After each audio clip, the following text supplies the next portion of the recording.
अल्लाह तबारक व तआला ने फरमाया अल आखिल्लाउ यौमइज़िन बअदुहुम लिबअदिन अदू। फरमाया गहरे दोस्त भी क़यामत के दिन एक दूसरे के दुश्मन बन जाएंगे। खिल्ला गहरे दोस्त क़यामत के दिन एक दूसरे के साथ दुश्मनी करेंगे। इल्लल मुत्तकीन मगर जो परहेजगार होंगे वो दुनिया में भी दोस्त रहेंगे, क़यामत में भी दोस्त रहेंगे। मुत्तकी परहेजगार लोग, अल्लाह से डरने वाले, अल्लाह के वली, अल्लाह के बंदे, उनकी दोस्ती यहाँ भी कायम है तो वहां भी उनकी दोस्ती कायम रहे। ये कुरान मजीद है, कुरान पाक है। ये किसी वाइस का खिताबत के जोश में कहा हुआ जुमला नहीं कि हम क़यामत में भी वलियों के साथ होंगे। ये अल्लाह का कुरान है, ये अल्लाह का फरमान है, ये वो हकीकत है जो क़यामत तक के लिए हकीकत है। तो जब अल्लाह ने कह दिया कि वलियों की दोस्ती, मुत्तकीन की दोस्ती यहाँ भी कायम है और वहाँ भी कायम रहेगी, तो वलियों से दोस्ती करनी चाहिए कि नहीं करनी चाहिए? नबी पाक सैयद आलम सल्लल्लाहु ताला अलैहि वसल्लम के सहाबा ने एक और मसला भी इसके साथ हल किया। एक और मसला भी, एक तो अल्लाह ने कहा अल आखिल्लाउ यौमइज़िन बअदुहुम लिबअदिन अदुव्वुन इल्लल मुत्तकीन, गहरे दोस्त क़यामत में दुश्मन बन जाएंगे मगर मुत्तकी और परहेजगार दुश्मन नहीं बनेंगे, वो दोस्त ही रहेंगे। हजरत अबू ज़र गिफ़ारी ने अर्ज किया, मुस्लिम शरीफ में मौजूद है, अर्ज की या रसूल अल्लाह सल्लल्लाहु अलैहि वसल्लम, एक आदमी कुछ नेक लोगों से मोहब्बत करता है पर उनकी तरह के काम नहीं करता। ये नहीं फरमाया कि मुसलमान ही नहीं, जुल्म करता है, ज़्यादती, ये नहीं कहा। इसका ये तर्जुमा ना कर लीजिए। कहने का मतलब ये कि या रसूल अल्लाह सल्लल्लाहु अलैहि वसल्लम, जिस आला पाए के वो नेक हैं, ये उस आला पाए का नेक नहीं। अगरचे नमाजी है, इबादत गुजार है, अल्लाह के हलाल को हलाल, हराम को हराम जानता है, लेकिन उस पाए का नहीं जिस पाए के वो वली है। तो या रसूल अल्लाह सल्लल्लाहु अलैहि वसल्लम, अब क्या हुक्म है, अब क्या हुक्म है? तो नबी पाक सल्लल्लाहु अलैहि वसल्लम ने फरमाया वो मोहब्बत सच्ची करता है। हुजूर मोहब्बत सच्ची करता है? तो फरमाया फिर अल्लाह का वादा है और अल्लाह का हबीब तुम्हें गारंटी देता है, जो जिससे मोहब्बत करता है क़यामत में उसी के साथ उठाया जाएगा, उसी के साथ उठाया जाएगा। वजाहत कर दी इस बात की, वजाहत, अलमरउ मअ मन अहब्बा, आदमी जिससे मोहब्बत करेगा क़यामत में उसी के साथ उठाया जाएगा। औलिया अल्लाह का दोस्ताना, उनका याराना, उनकी बैत, उनकी मोहब्बत, उनके साथ ताल्लुकात, ये अगर दुनिया में मजबूत हैं तो क़यामत में भी मजबूत ही रहेंगे। ये मेरे हबीब पाक का फरमान है, ये अल्लाह का कुरान है, ये हुजूर की हदीस है। कुरान और हदीस ने हमें इज्तिमाई तौर पे बता दिया। अब अगर कोई बंदा कहे कि मैं क़यामत में दाता साहब से प्यार करता हूं तो उनके साथ उठाया जाऊंगा, बंदे का तो तौबा तौबा तौबा, देखो कैसी बात कर रहा है। और ये नहीं कर रहा भाई, ये अल्लाह का कुरान कर रहा है, रसूलुल्लाह का फरमान कर रहा है, ये रब रसूल का फरमान बात कर रहा है। किसी ने कहा मैं गौसे आजम के झंडे के नीचे होऊंगा तो कल हो दे, ये क्या कह रहा है? किसी ने कहा मैं आला हजरत फाजले बरेलवी के साथ उठाया जाऊंगा, ये कैसी बात कर दी? मैं हजरत अजमेरी का गुलाम हूं तो उनके साथ उठाया जाऊंगा। मैं शेख शहाबुद्दीन सोहरवर्दी का मानने वाला हूं, मैं हजरत मुजद्दद साहब का गुलाम हूं। लोग कहते हैं ये कैसे हो गया? तो भाई प्रापोगंडे ने हकीकतें छुपानी शुरू कर दी हैं। हकीकत यही है कि जिनके यहाँ नेकों से याराने हैं उनके वहां भी कायम रहेंगे और इन ताल्लुकात में अल्लाह तबारक व तआला के फजल से वुसअत आएगी।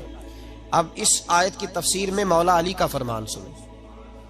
मौला अली शेर खुदा रदी अल्लाह तआला अन्हु फरमाते हैं, जब दो दोस्त हो, दोनों दोस्त पर हो काफिर, वो जब दोनों मरेंगे तो पहले जो मरेगा वो शिकायत करेगा अल्लाह की बारगाह में, या अल्लाह वो जो मेरा पीछे ये दोस्त आ रहा है ना, वो मुझे रोकता था तेरी फरमाबरदारी से, वो मुझे कहता था बुत पूजा कर, उसने मुझे बहकाया था, उसने मुझे खिलाफ किया, मैं उसकी वजह से गुमराह हुआ। तो फरमाया वो भी जब मरेगा तो अल्लाह दोनों को कहेगा हाँ भी बताओ किसने गुमराह किया, तो दोनों एक दूसरे पे इल्जाम लगाएंगे।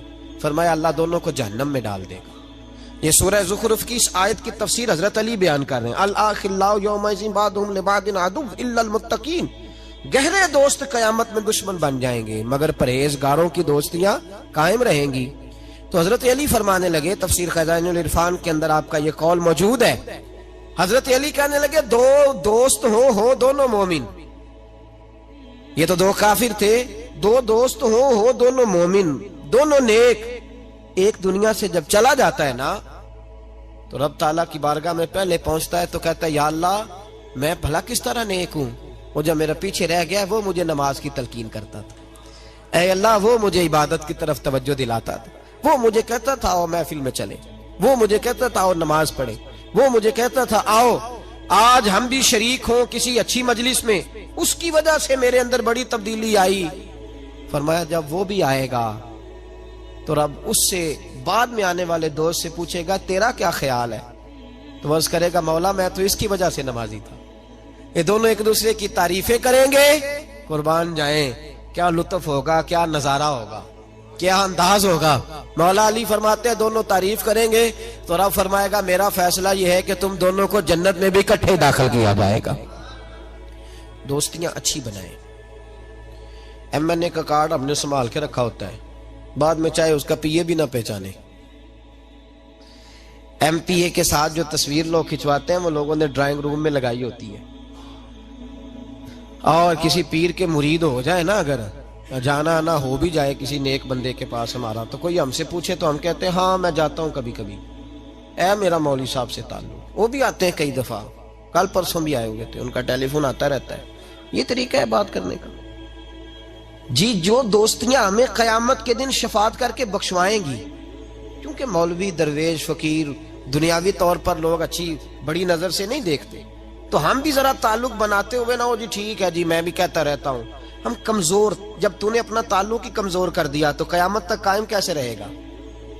कयामत तक कायम। मुझे एक दफा एक दोस्त ने पूछ लिया, कहने लगे आपकी निस्बत कहाँ है? मैंने कहा निस्बत क्या होती है, आप कहाँ वाबस्ता है? मैंने कहा ये क्या होता है? इतनी कमजोर बात, हम कोई कमजोर लोग हैं? हम खुल के कहते हैं हम फाजले बरेलवी के गुलाम हैं, हम आला हजरत के गदागर हैं, हम उस दरवाजे के नौकर हैं, और हमारा सबसे बड़ा तारुफ ये है कि हमें कोई कहे कि ये फाजले बरेलवी के दरवाजे पे बैठने वाला वो शख्स है जो चौकीदार है। हम चौकीदार बनना, इतनी तो औकात ही नहीं कि हम कहें कि मैं हजरत मुफ्ती अख्तर रजा साहब की गाड़ी में बैठा करता था, ये तो औकात ही नहीं मेरी। मैं ये लफ्ज कहूं कि मैं हजरत ताजु शरिया के साथ कभी बैठा हूं मैंने रोज, ये औकात ही नहीं हमारी, ये हमारी औकात नहीं। हमारी औकात ये है कि कभी कभी कोई टुकड़ा बच जाता था उनके दस्तरखान का तो हमें भी खाने को नसीब हो जाता। हम उस ये जो तरीका हमने इख्तियार किया है ना कि उस अकीदे में आना भी और इश्क करना भी और बचना भी, ये कोई तर्ज जिंदगी नहीं। जो गुलाम होते हैं वो गुलाम होते हैं, जो नौकर होते हैं वो हाँ नौकर की थे नखरा की, वो इस तरह कच्ची कच्ची बातें नहीं सुनाते, हाँ जी हाँ था मैं गया था तो हो गया था। ये क्या बात हुई? बिल्कुल नहीं, कतन नहीं। मेरा एक शख्स ने नाम लिया मोहम्मद अजमल, और मैंने कहा भाई पूरा नाम मोहम्मद अजमल रजा कादरी है मेरा, और मैंने अपनी वसीयत लिख के रखी हुई है।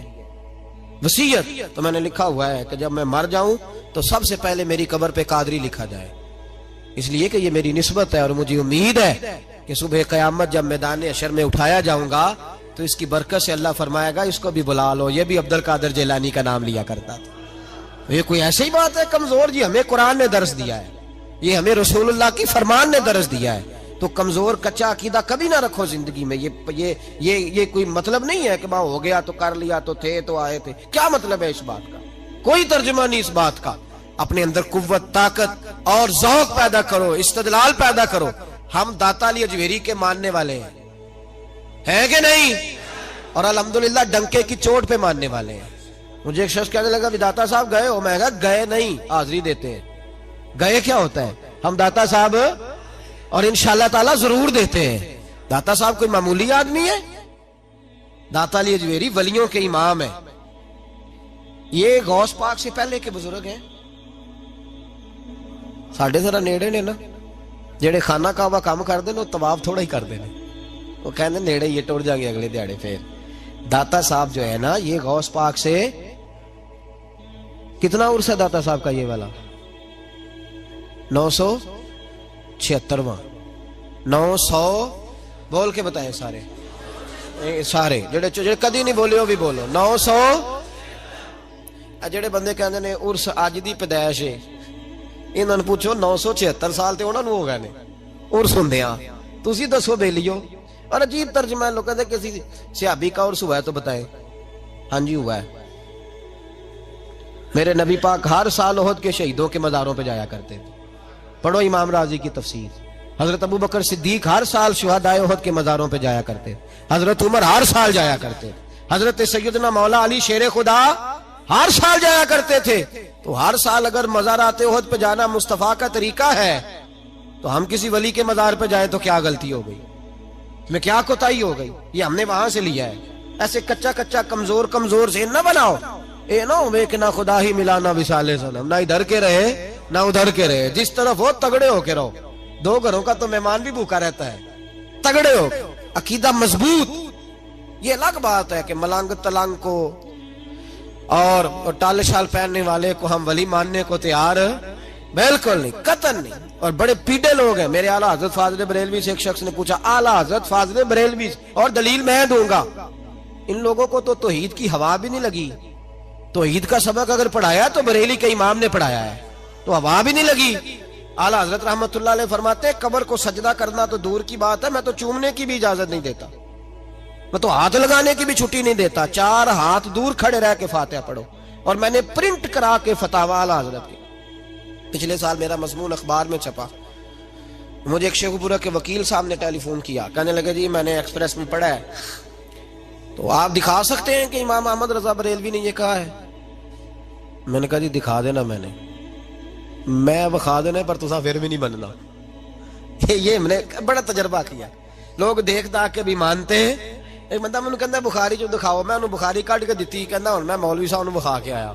मैं क्या गल पहलों क्यों नहीं सी की तू? भाई हम इंतशार पैदा नहीं करना चाहते, हमारा मिजाज नहीं, हम मुस्बत बात करने के आदी हैं, पर गलत बात भी बर्दाश्त, मेरे दिल को तकलीफ होती है। इधर देखो,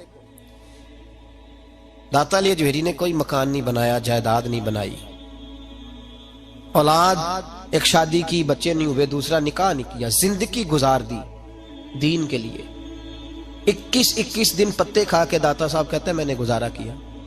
और 7 दफा हिंदुओं ने इतना मारा कि मुर्दा समझ के छोड़ गए। अल्लाह ने जिंदगी दी, उस शख्स ने जिंदगी गुजार दी। और यहाँ आज एक मौलवी मिंबर पे बैठ के इतनी लंबी जुबान खोल के कहता है दाता साहब के मजार पे शिरक होता है। इसे ख्याल ही नहीं आया कि इसकी बात कर रहा है। कल दिन गुजरा है डॉक्टर इकबाल का, अल्लामा इकबाल, मामूली आदमी नहीं, इकबाल रहमतुल्लाह अलैह। दाता साहब के मजार पे खड़े होके इधर देखो, सोने का दरवाजा है, तो वहां इकबाल का शेर लिखा है। इकबाल कहते हैं सैयदे हजवेर मखदूमे उमम, सैयदे हजवेर मखदूमे उमम, सैयदे हजवेर मखदूमे उमम। इकबाल कहने लगे अली बिन उस्मान हजवेरी वो मोशन है मुसलमानों का कि सारी उम्मत को आके इनकी खिदमत करनी चाहिए। ये उम्मत मुस्लिमा के मखदूम है, सैयदे हजवेर मखदूमे उमम। और इकबाल ने हरम कहा है दाता साहब के मजार को। मैं नहीं कहता वो हरम है। इकबाल कहा करते थे ये हरम है, इसलिए कि यहाँ मोइनुद्दीन अजमेरी जैसे लोग आके वजीफे पढ़ते हैं, वो चिल्ले करते हैं यहाँ आके। मामूली बात है। मैंने कहा आपका जरा करीब है। एक अंग्रेज आया था, दौरा करके गया वापस। किसी ने कहा लाहौर भी देखा है? उसने कहा देखा है। कहा शीश महल भी है? कहा है। मीनारे पाकिस्तान भी है? कहा है। उसने कहा यार बड़ा कुछ है, कुछ है देखी तूने? कहा हाँ बड़ा कुछ देखा है। और लाहौर में मैंने एक कब्र देखी है, वो कब्र इस तरह की है कि मुसलमानों के दिलों पे हुकूमत कर रही है। दिल कब्जे में है उस दरवेश की, उस सूफी के कब्जे में। हमारे नेड़े है ना जरा, उस तरह की कदर मंजिलत। वरना हजरत अजमेरी, हजरत बाबा फरीद साहब, ये सारे लोग यहाँ हाजिरी देना, हजरत सुल्तान बाबू जैसे लोग इनकी तारीफें करते हैं, कहते हैं ये बड़ा आदमी है भाई, अली अजमेरी बड़ा आदमी है। तो इन सूफिया का प्यार, औलिया का प्यार। निसाई शरीफ सुनो, निसाई का हवाला। मेरे रसूल पाक सल्लल्लाहु अलैहि वसल्लम ने फरमाया कयामत के दिन किसी को ताकत नहीं होगी अल्लाह की बारगाह में बोलने की। निसाई शरीफ अर्ज कर रहा हूं। और सियासिता की रवायत इब्ने माजा में भी मौजूद, किसी को ताकत नहीं होगी रब करीम की बारगाह में बोलने की। लेकिन फरमाया अल्लाह की बारगाह में कयामत के दिन सबसे ज्यादा तकरार कुछ नेक लोग अपने दोस्तों के बारे में करेंगे, तकरार करेंगे अल्लाह की बारगाह में अदब के साथ, नाज के साथ। दूसरा तर्जुमा ये कर लो कि अल्लाह की तौफीक से बोलेंगे, अल्लाह खुद चाहेगा ये बोले। अल्लाह फरमाएगा जाओ जन्नत में नेक लोगों को, तो हुजूर फरमाते हैं वो कहेंगे या अल्लाह पहले उन्हें भी बुला जो हमारे साथ नमाजें पढ़ते थे, जो हमारे पीछे जुमे पढ़ते थे उन्हें भी बुला, जो हमारे साथ शरीक होते थे बुला। ये मुस्तफा के लफ्ज हैं। नबी पाक सल्लल्लाहु अलैहि वसल्लम फरमाते हैं, रब करीम फरमाएगा वो तो जहन्नम में है, उनके तो गुनाह ज्यादा, पाप ज्यादा। तो वो अर्ज करेंगे मौला पहले उन्हें बुला तब हम जन्नत में जाएंगे। तो अल्लाह फरमाएगा इज़हाबू फ़अख़रिजू मिनहुम मन अरफ़तहुम, जाओ, ये लफ्ज है हदीस के। अल्लाह उनसे कहेगा जाओ जहन्नम के दरवाजे तक जाओ और जिस जिसको पहचानते हो उन सबको जहन्नम से निकाल के जन्नत में दाखिल कर दो। ये अल्लाह इख्तियार देगा अपने नेक बंदों, ये अल्लाह इख्तियार देगा अपने नेक बंदों को कि जाओ जिस जिस से तुम्हारी वाकफियत है ना, मन अरफ़तहुम, जिस जिस को तुम पहचानते हो, जिस जिस से वाकफियत है उसे निकाल के जन्नत में। और मेरे नबी पाक का तो मिशकात में ये फरमान भी मौजूद है, एक गुनाहगार ने किसी अल्लाह के वली को वुजू कराया था और एक हदीस में ये है कि एक प्याला पानी का पिलाया था। वो गुनाहगार जा रहा था जहन्नम की तरफ, फरिश्ते ले जा रहे थे, वली जन्नत में जा रहा था, तो अल्लाह ने मुलाकात करा दी। मुलाकात किसने कराई? नहीं, किसने कराई? अल्लाह। इसका मतलब है वलियों से मुलाकात भी अल्लाह ही कराता है। अल्लाह ने मुलाकात करा दी तो फरिश्तों से छुड़ा के वो बंदा दौड़ा, बाबा जी से कहने लगा मुझे पहचानते हो? उन्होंने कहा नहीं पहचान करा। का हुजूर एक दफा आप हमारे इलाके आए थे, मैंने वुजू कराया था। मेरे मुस्तफा करीम फरमाते अल्लाह की तौफीक से वली वापस पलट गए, वो आलिम वापस आ गए, वो नेक आदमी वापस आ गए। कहा मौला मुझे वुजू कराया इसने, पानी पिलाया, मेरी तो हैसियत नहीं, तू तो जजाएं देने वाला है ना, और तेरा बंदा समझ के पिलाया, चेहरे पे दाढ़ी देख के पिलाया, दीन का नौकर समझ के पिलाया, मुझे इसने मुस्तफा करीम की शरीयत का एक अदना खादिम समझ के, तो अल्लाह इस पे मेहरबानी कर। मेरे हबीब फरमाते हैं पानी पिलाने की बरकत से अल्लाह उस गुनाहगार को भी जन्नत अता फरमा देगा। तो लोग समझते हैं ये ऐसे ही बात दो चार, ओ भाई ये मलंग, इनको तो हवा ही नहीं लगी दीन की। जो मलंग तलंग है ये तो बेचारे घरों से हुकूक से भागे हुए लोग हैं, वरना औलिया अल्लाह, सूफिया और इनकी अजमत और शान, ये पूरा चैप्टर है कुरान और सुन्नत का, ये पूरा बाब है। और दाता अली अजवेरी हो, हजरत मुजद्दद अल फिसानी हो या आला हजरत फाजिल बरेलवी हो, इन लोगों ने अपनी तालीमात पेश की। हमारे जमाने में तो मुरीद हो जाए तो उसको भी नहीं ना कहा जा सकता कि तू नमाज पढ़, तो ये लोग तो हिंदुओं से टकराते रहे। हमारे हुक्मरान भाग के जाते हैं दिवाली में, होली में, मंदिरों में, गिरजों में दौड़ दौड़ के जाते हैं, दुआएं कराते फिरते हैं माज़अल्लाह ईसाइयों से। आला हज़रत फाज़िल बरेलवी रहमतुल्लाह अलैह बरेली शरीफ में कसरत थी हिंदुओं की। लोगों ने कहा हुजूर गाय की कुर्बानी ना करें तो बेहतर है, हिंदू बिगड़ जाएंगे। फरमाया यही तो मौका मिला है इस्लाम की सदाकत पर अमल करने का, यहाँ तो हक बयान करना बड़ा जरूरी है। फरमाया यही तो वक्त है। अब अगर हिंदू नमाज से बिगड़ेगा तो हम नमाज छोड़ देंगे, अगर रोजे से बिगड़ेगा तो रोजा छोड़ देंगे। फरमाया हमने करना है। आला हजरत रहमतुल्लाह अलैह का जो पड़ोसी था वो बड़ा मालदार हिंदू था, उसने कहा गाय ना ज़िबा करना वरना झगड़ा हो जाएगा। फरमाया झगड़ा नहीं हो सकता, इसलिए कि ये मेरे रसूल की सुन्नत है और मैं जिंदा करूंगा इस सुन्नत को। आला हजरत ने कसदन गाय ज़िबा की, कुछ ना कर सका। इत्तेफाक की बात रात को बारिश हो गई, तो जो उस हिंदू की तरफ आला हजरत रहमतुल्लाह अलैह की दीवार थी ना घर की, वो दीवार गिर गई। तो फाजिल बरेलवी कहने लगे सारे अंदर सो जाओ, मुझे सेन में सुला दो, मैं खुद हिफाजत करूंगा घर की। सेन में बिस्तर कर दिया, तो उस दीवार पे पर्दा डाल दिया, तार बांध के, रस्सी बांध के पर्दा डाल दिया। वो हिंदू रात को खंजर लेके आया, चीखे मारता भाग गया। सुबह फजर की नमाज के लिए फाजिल बरेलवी रहमतुल्लाह अलैह मस्जिद की सीढ़ियां नमाज पढ़ के उतरने लगे तो कदमों में बैठ के कहने लगा माफ भी कर दे, कलमा भी पढ़ा दे। फरमाया तुझे क्या हुआ? कहने लगा रात में आया था मारने के लिए, पर एक शेर आपकी हिफाजत कर रहा था, पहले बताओ तो सही वो कौन है। आला हज़रत रो पड़े, फरमाने लगे तू मुझे लवारस समझता है? तूने समझा था मैं लवारस हूं? जिस रसूल के नाम पर मैं इतने बड़ा खड़ा हो रहा हूं, इस्तकामत का मुजाहरा कर रहा हूं, वो मुझे लवारस? फरमाया वो मदद थी जो मेरे रब ने मेरे लिए भेजी थी, अल्लाह की भेजी हुई मदद थी। और फरमाया आइंदा जुर्रत ना करना। उसने कहा जुर्रत किसने करनी है, मैं तो कलमा पढ़ने आया हूं। मुसलमान कर हिंदुओं से टकराते रहे, इन लोगों ने बड़े जतन करके दीन फैलाया। बड़ा मुश्किल था हमारे तो यहाँ हक बात कहना, किसी को समझाना बड़ा मुश्किल हो गया। हिंदू सिख के सामने, आर्या के सामने, पंडितों और जोगियों के सामने खड़े हो जाना और फिर डट कर दीन की बात करना। किसी ने पूछा था आला हजरत से, 2-3 तालीमात सुन लें, इंशाअल्लाह ताला बातें होती रहेंगी।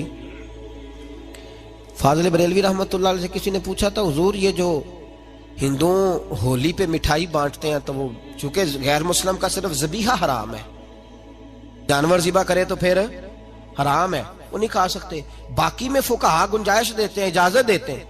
हुजूर होली का मौका है और हिंदू मिठाइयां बांटते हैं तो क्या हुक्म है? फरमाया बिल्कुल नहीं लेनी, करीब भी नहीं जाना।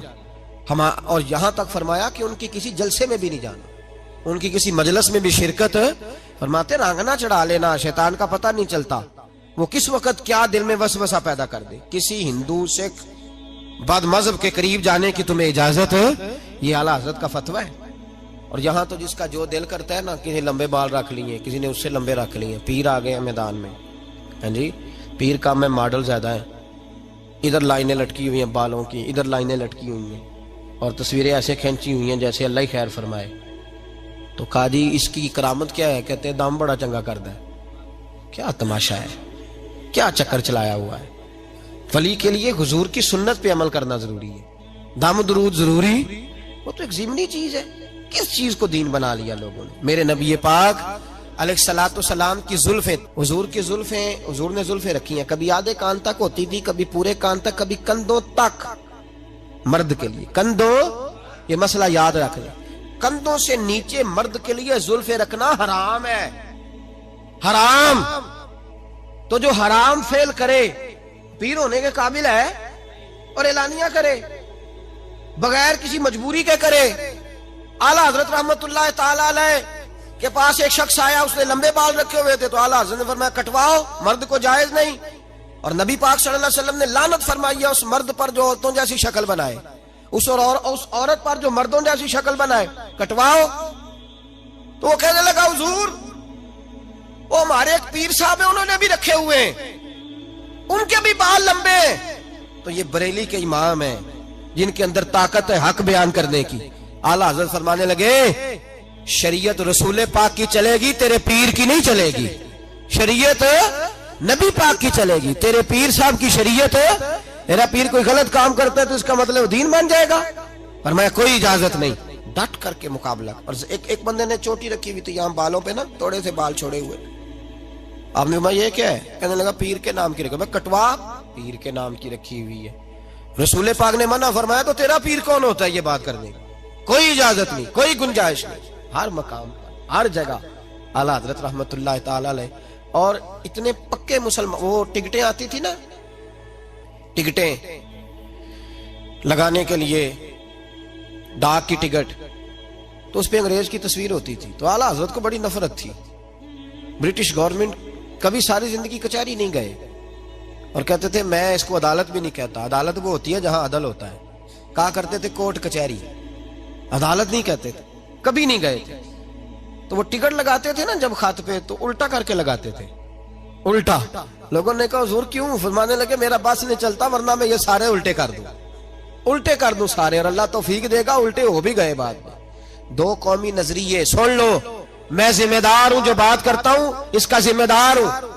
अल्लामा इकबाल तो बड़ा अरसा तक ये कहते रहे सारे जहां से अच्छा हिंदुस्तान हमारा। ये इकबाल की नज़म है। इकबाल तो दो कौमी नजरिए के मुखालिफ थे। कायदे आज़म मोहम्मद अली जिन्ना तो खुद कांग्रेस के मेंबर थे। इनको अगर ये रास्ता दिखाया है तो बरेली के इमाम ने दिखाया है, आला हज़रत के खुलफा ने दिखाया है। उन्होंने फरमाया ना, सारे जहां से अच्छा हिंदुस्तान हमारा नहीं, सारे जहां से अच्छा इस्लाम हमारा। ये रास्ता दिखाया है। हिंदू और कौम है, मुसलमान है। ये कौमी दो कौमी नजरिए सबसे पहले हजरत मुजद्दद अल-फिसानी ने बयान किया। पर उसके बाद आला हजरत फाजिल बरेलवी ने अपने खुलफा की फौज तैयार की जो गली गली गई। सैयद दीदार अली शाह साहब खलीफा थे आला हजरत के, उनके पास इकबाल जाके बैठा करते थे। उन्होंने ज़हन साजी की, फरमाया तो किधर लगा हुआ है? फिर इकबाल बोले, और फिर इकबाल ने ये शेर कहा कि बाजू तेरा तौहीद की कुव्वत से कवि है, इस्लाम तेरा देश है, तू मुस्तफवी है। इकबाल बड़े मुतासिर थे आला हजरत से, बड़े मुतासिर। आला हजरत की कोई नात आती थी तो कहते हैं मुझे लगता है मौलाना अहमद रजा जमीन पे बैठ के नहीं लिखते, जब लिखते हैं नबी पाक की नात लिखते हैं तो किसी और जगह ही बैठे होते हैं, कोई और ही रंग होता है। दाता साहब आला हजरत हो, इन सूफिया ने दीन फैलाया। हिंदू और मेरे पास मजमून चूंकि बिखरे हुए हैं, दाता साहब का उर्स भी शुरू है और अल्लाह खैर करे सारे उर्स मुलंगा दे हाथ चढ़ गए। सारे ही। कोई लाहौर से पैदल, फैसलाबाद से पैदल चला हुआ है, दाता साहब आ रहे हैं, दाता साहब ने राजी लगा कर गले में टल और जनाब बड़े बड़े उन्होंने वो क्या कहते हैं, और रंगीन सोटी को क्या कहते हैं, मतैर, अल्लाह ही खैर फरमाए, ए बाबे आ रहे हैं जी, पीछा पीछा हो जाओ, उधर से रोटी मांगेंगे, उधर से रोटी। ये कौन सा मजहब है? ये दाता साहब ने किस किताब में लिखा है? दाता साहब रहमतुल्लाह ताला अलैह तो सारी जिंदगी समझाते रहे, शरीयत का पैगाम देते रहे। ये क्या तरीका तुमने इख्तियार किया? को पिंडी से चला हुआ है, ये चले हुए मलंग, कोई तरीका नहीं है, और सारा कब्जा कर लिया लाहौर से, तो आज शायद गुजरा भी ना जाए जो हाल हो गया। ये बिल्कुल कतन कोई गुंजाइश नहीं। लेकिन इसका ये मतलब भी नहीं कि अगर कुछ बंदे बुरे आ गए हैं तो उर्स ही बुरे हो गए, उर्स ही बुरे हो गए, ऐसी कोई बात नहीं। उर्स का लफ्ज तो हदीस पाक से मिला है। नबी पाक सल्लल्लाहु अलैहि वसल्लम ने फरमाया, हुजूर अलैहिस्सलाम ने फरमाया, तिरमिजी में मौजूद है, फरमाया जब कोई मोमिन सवालों के सही जवाब देता है ना फरिश्तों को, तो फरिश्ते कहते हैं नम का नौमतुल उरूस, इस तरह सो जा जैसे पहली रात की दुल्हन सोया करती है। तो वो जो उरूस था उससे लफ्ज उर्स निकला। और चूंकि हर साल अल्लाह के रसूल शुहदाए उहद के मज़ारों पे जाया करते थे, लिहाजा साल के बाद उर्स सूफिया ने शुरू किया। उर्स का मतलब क्या था? उर्स का मतलब था तिलावत होगी, नात होगी, नबी पाक की सीरत बयान की जाएगी, कुरान पाक पढ़ा जाएगा, खत्म शरीफ होगा, साले सवाब होगा। उन बुजुर्गों की जिंदगी में जो वो तालीमात देते थे, जो मिशन बयान करते थे, उस मिशन पर बात होगी। लोगों ने तबाही कर दी है, बीच में ढोल आ गया, तपला सरंगी आ गई, अल्लाह जाने क्या क्या खराफात आ गई, औरतें सबसे ज्यादा शरीक होती। हम यहाँ हर साल उर्स करते हैं आला हज़रत फाज़िल बरेलवी का। मुझे कुछ लोग कहने लगे आप कॉन्फ्रेंस नाम रखें, मैंने कहा नहीं, नाम भी उर्स ही रखना है, उर्स ही, और बताना भी है कि असल उर्स होता क्या है, होता किस तरह, नाम भी यही रखना है, नाम भी नहीं बदलना, पर बताना है कि उर्स करेंगे और इंशाल्लाह उस तरह करेंगे जिस तरह आला हज़रत फाज़िल बरेलवी ने हमें समझाया है, और हम उन्हें बताएंगे कि फाज़िल बरेलवी असल में उनकी तालीमात क्या है, वो कहते क्या है। तो चीजों को सही करना है, उन्हें खराब नहीं करना। हमारे यहाँ लोग अजीबो गरीब तरीका है, ओ भाई अगर 2-3 प्रोफेसर गलत हो गए हैं तो क्या कॉलेज बंद कर दिए जाएंगे, स्कूल बंद कर दिए जाएं? अगर 4-5 डॉक्टर जाली डिग्रियां लेके बैठ गए हैं तो क्या दवाई लेनी बंद कर दें? अगर 2-4-10 लोग खराब हो गए हैं, दरबारों पे तबाही करने लगे हैं, तो ये बंद कर देने चाहिए। उन लोगों को सही करना चाहिए, उन्हें निकालना चाहिए, उन लोगों को सही करना चाहिए। क्या करना चाहिए जी? और हम, ये रिकॉर्डिंग हो रही है, मैं हुकूमत से हर वक्त कहता हूं कि आप इनके खिलाफ पूरा ऑपरेशन करें, मलंगों के खिलाफ। और जिस दरबार से किसी सज्जादा नशीन की सरपरस्ती में शराब, नशे, जुए का धंधा होता है, चर्स बिकती है, उसको सरेआम सजा दें। हमारा तो मुतालबा है कि दरबारों से ये गलाजतें सारी दूर करें। हमारे बुजुर्गों के साथ ये जुल्म है जो लोग कर रहे हैं। इसका मतलब ये नहीं कि लोगों में शक पैदा कर दिया जाए। एक बात मुझे बड़ी प्यारी याद आ गई, पर अगर आप सारे मेरी तरफ देखें तो फिर सुनाऊंगा। लोग शक पैदा करते हैं। लाहौर का एक मौलवी था, तो उसने एक नया शोशा छोड़ दिया एक दफा, गालबन 55 की बात है, और उस वक्त के नवाए वक्त में वो सारी चीजें छपी। हमें हाजी सादक साहब रहमतुल्लाह अलैह की लाइब्रेरी से वो मैंने सारी चीजें देखी, वहां उन्होंने रखी हुई हैं संभाल के। उसने देखा ना कि हमने बड़े फतवे दे दिए, पर दाता साहब से तो राज खत्म ही नहीं होता। बड़ा कुछ करके देख लिया। इन्नल्लज़ीना आमनू व अमिलुस सालिहात सयजअलु लहुमुर रहमानु वुद्दा। अल्लाह फरमाते हैं जो लोग ईमान लाने के बाद अच्छे अमल करते हैं, मैं खुद लोगों के दिलों में उनकी मोहब्बत पैदा फरमा देता हूँ। तो जो मोहब्बत अल्लाह पैदा करे वो कोई निकाल सकता है? वो निकलती नहीं। तो जब देखा ना कि बड़े फतवे, और हाजी सादक साहब फरमाया करते थे कि लोगों का साल के बाद उर्स होता है, दाता साहब हर जुमेरात उर्स होता है, उन्हें लोग जमा होते हैं। तो एक मौलाना ने शोशा छोड़ दिया, उन्होंने कहा जी यहाँ तो दाता साहब की कब्र ही नहीं, वो तो किले में दफन है, चलो मसला खत्म करो। एक नया शक डाल दिया, चाहे लोग बट जाएंगे, इनमें इख्तलाफ हो जाएगा, तो लोग कहेंगे नहीं वो तो उधर है, कुछ उधर जाएंगे, कुछ इधर आएंगे, चलो कोई ना कोई तो फायदा होगा ना। उसने शोर कर दिया जी मुझे कशफ हुआ है, वैसे मानना नहीं किसी वली की करामत को, और खुद कशफ हो गया जनाब को, अपनी बारी आई तो सब ठीक है, मुझे कशफ हुआ जी दाता साहब किले में है। मुहद्दिस आज़म पाकिस्तान मौलाना सरदार अहमद साहब रहमतुल्लाह, आप फैसलाबाद से तशरीफ लाए, ये गालबन कोई 50 और 60 के बीच की बात, तशरीफ लाए। मुफ्ती आजम पाकिस्तान सैयद अबुल बरकात शाह साहब को साथ लिया, खलीफा आला हजरत को, और दाता साहब की मस्जिद में आके स्पीकर खोला और कहने लगे मौलवी साहब आपने कहा दाता साहब यहाँ मौजूद नहीं, वो किले में है, इस तरह करो आ जाओ।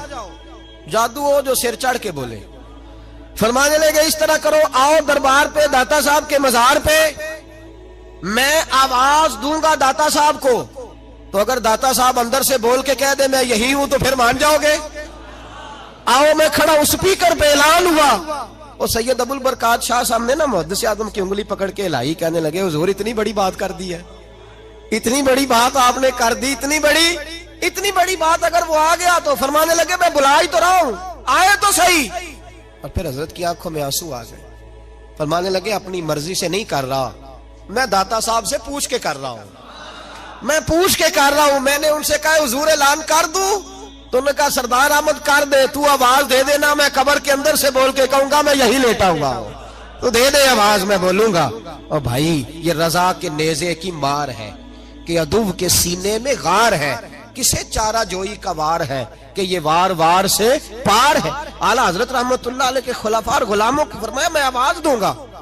उसके बाद फिर दोबारा शोशा छोड़ने वाला ना सामने आया और ना दोबारा किसी ने ये बात करने की जुर्रत। अल्लामा इकबाल कहते थे सैयद हजवेर मखदूमे उमम, बड़ी बड़ी बड़ी बात कर गए इकबाल।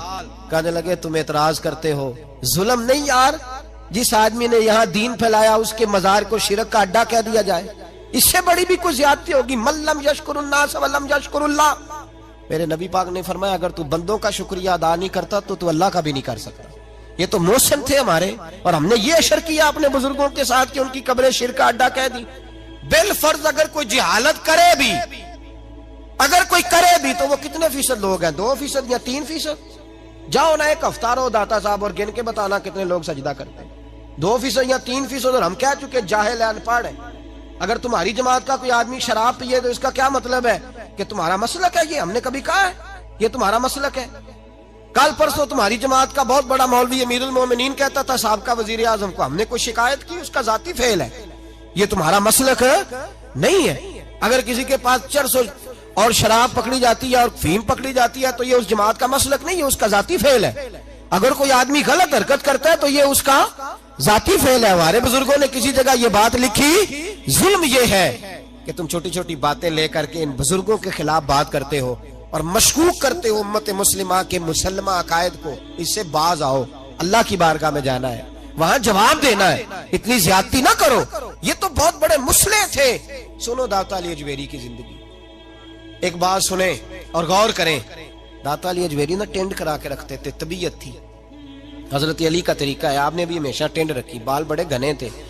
तो हजरत अली फरमाया करते थे, मैंने नबी पाक अलैहिस्सलातु सलाम से सुना है, हुजूर ने फरमाया है कि अगर किसी पर गुस्ल फर्ज हो और नहाने में एक बाल भी खुश्क रह गया तो वो दोजख में तपाया जाएगा। तो मेरे बाल घने हैं लिहाजा मैं टेंड करा के रखता हूँ, कहीं ऐसा ना हो कि अक्सर टेंड रखते, दाता साहब भी टेंड रखते थे। रावी के बीच बैठे थे, कश्ती में गुजर रहे थे, 2-3 मुरीद भी साथ थे, टेंड कराई हुई। तो बच्चे अक्सर मजाक उड़ाते हैं, ये नहीं करना चाहिए बुजुर्गों का, उलमा का, ये ऐसा कभी ना करें। हम मजाक उड़ाते हैं, पबतियां कसते हैं, नकलें उतारते हैं, ये जुल्म है।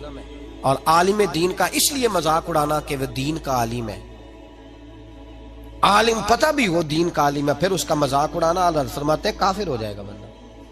इसलिए कि बैसियत नाइब रसूल तुमने उसके साथ इस तरह का रवैया रखा। बहरहाल दाता साहब रहमतुल्लाह अलैह गुजर रहे थे दरिया में, कश्ती में, 2-3 मुरीद भी साथ थे, रावी के बीच दूसरे किनारे जा रहे थे। तो 2-3-5-6 नौजवान करीब से गुजरे। तो दाता साहब ने सर से कपड़ा उठाया, टोपी उतारी, तो उन्होंने मजाक करना शुरू कर दिया। तो देखो बाबा जी गंजे हैं, देखो किस तरह का। पहले तो मजाक कर रहे थे, फिर उनके पास वो खजूरें खा रहे थे तो गुठलियां थी, उन्होंने वो गुठलियां दाता साहब को मारनी शुरू कर दी। तो जब वो मारने लगे तो वो मुरीद कहते हैं दाता साहब ने कपड़ा मजीद उतार दिया और उनकी तरफ सर कर दिया, तो मारो। वो मजाक करते गुजर गए। मुरीदों को बड़ा जलाल आया, आना भी चाहिए, बात ही बड़ी बदतमीजी की है, जलाल आया। एक मुरीद बोला, कहने लगा हुजूर मैंने कभी कोई मुतालबा नहीं किया, पर आज मेरा मुतालबा इनके लिए दुआ करें, अल्लाह इन्हें गर्क कर दे, ये रावी में डूब के मर जाए, करे दुआ। और नेक बंदे की दुआ भी लग जाती है तो बद दुआ भी लग जाती है, याद रखें, बद दुआ भी लग। लहदा बात है कि नेक लोग बद दुआ करते नहीं। कहा करें इसके लिए दुआ, ये डूब जाए ये लोग। दाता साहब ने कहा यार मेरा क्या बिगड़ा है, वो हंस के चले गए, कोई अर्ज नहीं, जाने दो, कोई नहीं, बच्चे थे अभी, उनकी उम्र नहीं। कहा हुजूर नहीं, मेरा मुतालबा है आज बद्दुआ करें ये डूब जाएं। दाता साहब ने फरमाया नहीं यार जाने दो, कोई अर्ज नहीं। इसरार किया तो मेरे महबूब की नस्ल का हर बच्चा ही नूर वाला है। सैयदजादे दाता अली अजमेरी ने हाथ उठाए और दुआ की तो रंग ही बदल गया, नक्शा ही बदल गया।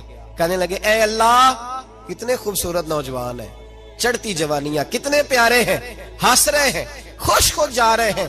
मेरे अल्लाह मैं तेरी बारगाह में दुआ करता हूं, इन्हें यहां हंसता हुआ रखा है तो कयामत में भी हंसता हुआ ही रखना। अल्लाह अल्लाह वहां भी इन्हें परेशान और शर्मिंदा न करना, इन्हें हंसता हुआ ही रखना। जब ये दुआ मांगी तो मुरीद रोने लगा, हुजूर ये क्या है? तो हजरत दाता साहब फरमाने लगे तुमने मेरे नबी पाक का वो ओहद के दिन वाला फरमान नहीं पढ़ा? जब काफिरों ने पत्थर मारे, दांत मुबारक शहीद हुए, खून बहने लगा, तो सहाबा ने कहा हुजूर दुआ करें ये गर्क हो जाए। तो नबी पाक ने दुआ मांगी, अल्लाहुम्महदी कौमी फइन्नहुम ला यअलमून, या अल्लाह मेरी कौम को हिदायत दे दे, इन्हें पता ही नहीं ये क्या कर रहे हैं। फरमाया मैं हुजूर के तरीके पे ना चलूं? ये दुआ मांगी दाता साहब ने, अल्लाह इन्हें हंसता ही रखना। वो नौजवान कश्ती मोड़ के आ गए, दाता साहब किनारे पे उतरे तो वो भी उतरे, कदमों में बैठे। कहने लगे हुजूर पता नहीं क्या हुआ है। आगे जाके ख्याल आया यार इतना बड़ा बुजुर्ग है और हम ये क्या कर, पता नहीं दिल में क्या हुआ है, मेहरबानी करें माफ भी कर दें, तौबा भी करा दे, मुरीद भी कर ले। दाता साहब फरमाने लगे शर्त ही है कि रोज मेरे पास पढ़ने आना पड़ेगा। कहा हुजूर पढ़ा करेंगे। फरमाते हैं वो सारे के सारे बच्चे दाता साहब ने दीन के आलिम बना दिए, सारे मुबल्लिग बना दिए दाता साहब ने। कोई बैठा हुआ मुझे दूर दुआ देता है, कोई बैठा हुआ मुझे दूर दुआ देता है, मैं डूबता हूं पर समुंदर उछाल देता है। दाता साहब की जिंदगी इबारत थी दीन के साथ। बड़ा खूबसूरत वक्त गुजार के गए, वक्त निकाल के जाया करें, सलाम अकीदत दिया करें। कशफुल माजूब उनकी किताब है, खोल के पढ़ा करें, उनकी तालीमात दे के उनके नजरियात पर अमल करें। अल्लाह में समझने की तौफीक दे। आखिर दावाना अनिल हम्दुलिल्लाह।